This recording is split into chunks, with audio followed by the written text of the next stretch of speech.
নমস্কার, সালাম, দাদা। আমার নাম তোষামল সিং। আমার বাড়ি হচ্ছে মুর্শিদাবাদ জেলাতে। আমি একজন শারীরিক প্রতিবন্ধী ক্যান্ডিডেট। এটা হচ্ছে সেই আমার হ্যান্ডিক্যাপ সার্টিফিকেট, ডিসেবিলিটি সার্টিফিকেট, প্রতিবন্ধী সার্টিফিকেট। আমার বক্তব্য হচ্ছে আমি ২০২৫ সালে আমাদের ওয়েস্ট বেঙ্গল সরকারের যে সেকেন্ড এসএসটি হয়, সেখানে আমি অ্যাপিয়ার হই। ছোট থেকে অনেক স্বপ্ন ছিল একটা শিক্ষক হব। সেই কারণে আমি মাধ্যমিক, এইচএস, গ্র্যাজুয়েশন, মাস্টার, বিএড সমস্ত ডিগ্রি করি। শেষমেশ ২০২৫ সালে আমাদের যে রিক্রুটমেন্ট হয় মে মাসে, সেখানে দেখে খুব খুশি ছিলাম যেহেতু একটা চাকরি পাবোই। আমার মনে এই বিশ্বাস ছিল আমি চাকরি পাবো। সে যেদিন আমার এসেছিল আমি তেমনিভাবে প্রিপারেশন নিয়েছিলাম। মে মাস থেকে সেপ্টেম্বর মাস অব্দি দিন রাত, সবাই বলো না দিন রাত এক করে দিয়েছিল, তেমনিভাবে আমি লেখাপড়া করেছিলাম। আমার মনে আছে আমি অনেক দিন দুবেলা খাবার খেয়ে সকালে আর রাত থেকে খাবার খেতাম, সারাদিন লেখাপড়া করি। অনেক সময় আমি মুড়ি খেয়ে দিন কাটাইছি, কারণ যেহেতু আমি একাই থাকি, আমি বাড়ি থেকে অনেক দূরে থাকি। ঠিক মতো এক্সাম দিলাম, রেজাল্ট পাবলিশ হলো, সেখানে দেখলাম আমার নাম্বার 60। আমার কি সাবজেক্ট ছিল হিস্ট্রি, সেখানে আমি হিস্ট্রিতে আমার 7.5 নম্বর আছে এবং আমার একাডেমিক ছিল দোষ। টোটাল আমার 7 নম্বর দাঁড়ায়। আমি বিরাট খুশি যেহেতু হ্যান্ডিক্যাপ আছে বা আমার 60 নম্বর এসেছে, আমি যে কোনো চাকরি পেয়ে যাবো। দেখি আমাদের সরকার আমাদেরকে দুই জায়গা থেকে বঞ্চিত করেছে। আমি ওই জেনারেলে পেলাম না, সঙ্গে হ্যান্ডিক্যাপও পেলাম না, কারণ হ্যান্ডিক্যাপে পাইনি, কারণ বলছি তোমার হ্যান্ডিক্যাপ তোমাদের সিট নাই। দ্বিতীয় বলছে তোমাদের তুমি কাট অফ ক্লিয়ার করতে পারো জেনারেল থেকে, কারণ জেনারেলে 10 নম্বর অলরেডি ইন সার্ভিসে দিয়ে দিয়েছে।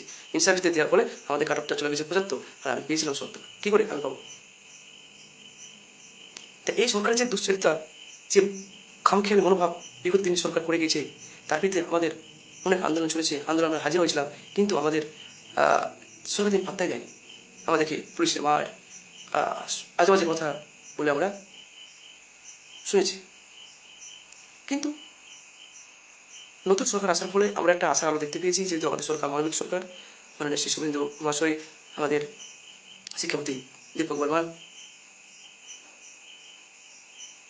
আমরা বক্তব্য হয়েছে আমরা 2025 সালে যে 10 নম্বর এনএসআরসি দেওয়া হয়েছিল, সেটা বাতিল করার জন্য আমরা আগামী 20 আগস্ট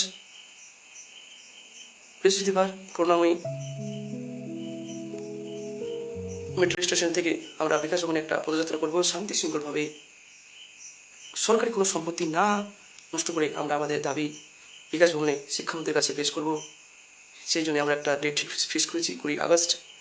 সকলকে অনুরোধ করা হচ্ছে তোমরা আগামী 20 তারিখ হাজির হবো। এটা আমাদের অধিকার। আমরা আজকে যে স্বাধীনতা করছি, আজকে আমাদের 15 আগস্ট আমরা পালন করলাম। এই আগস্ট মাস আমাদের ভারতবর্ষের কাছে একটা চিরস্মরণীয় হয়ে থাকে। আমরা আগস্ট মাস এলেই আমরা প্রথম থেকে আমরা এই করতে লাগি, আমরা এই তাই করবো, স্বাধীনতা দিবসে এই করবো, ওই করবো। কিন্তু এই স্বাধীনতা পেতে গেলে আমাদেরকে অনেক কষ্ট করতে হয়েছে, সেটা আমরা জানি না, কিন্তু আমাদের যে মহান মহান ব্যক্তি ছিল, তারা আমাদের মনের মধ্যে এখনো আছে। তাই আমরা এমন একটা কাজ করে যাই, আমাদের যে মনীষীগণ আমাদের জন্য করে গেছে, আমরা তাদের পথ ধরে শান্তিভাবে আন্দোলন করে সরকারের কাছে আমাদের দাবি পেশ করি। এটা আমার বক্তব্য। তাই আমি একজন শারীরিক প্রতিবন্ধী হয়ে আমার মনের যে ইচ্ছা, জলকে কাজে লাগিয়ে আমি বলছি আমি আন্দোলনে যাবো। তাই বাকি যত অফিসার ভাই বোন আছো, তোমরা 20 তারিখে হাজির হও, এটা আমার অনুরোধ। আর একটা আমার অনুরোধ হচ্ছে, আমার যে সমস্ত প্রতিবন্ধী ভাই বোন আছে যারা এক্সাম দিয়েছো, SLST 19 গ্রুপ CD, তারা যেন হাজির হোক।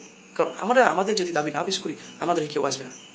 তাই আমি তোমাদের সবাইকে জড়াত করছি, ছোট ভাই বোন আছো, বিশেষ করে আমার অফিসার ভাই বোন এবং আমার প্রতিবন্ধী আমার যে সম্প্রদায়ের ভাই বোন আছো, যাদের বাদ গেছো তোমরা ওয়েস্ট থেকে বা LD থেকে বাদ গেছো, তারা প্লিজ আন্দোলনে উপস্থিত হও।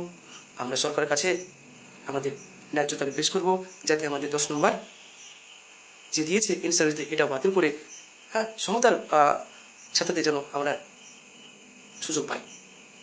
তাই এটাই আমার হচ্ছে লাস্ট বক্তব্য। আপনারা চলে আসেন, পুলিশের কোনো ভয় নেই। এই বিষয়গুলো আমাদেরকে পুলিশে মারবে, গাড়িতে ধরে নিয়ে যাবে, কিছুই না। আমরা শান্তি শৃঙ্খলভাবে আন্দোলন করব। সরকারের প্রশাসনের যে সমস্ত নিয়ম কানুন আছে, থানা পুলিশ, লেটার দেওয়া, সমস্ত কিছু আমাদের দাদারা সিনা দাদারা দেখে গেছে, ওনারা দেখছে ব্যাপারটা, ওনারা আমাদেরকে আশ্বাস করেছে কারো কোনো সমস্যা হবে না, তোমরা শান্তিভাবে আন্দোলন করো, কোনো সমস্যা হবে না। তাই প্লিজ তোমরা আগামী 20 তারিখ চলে এসো, দেখা হবে। ধন্যবাদ।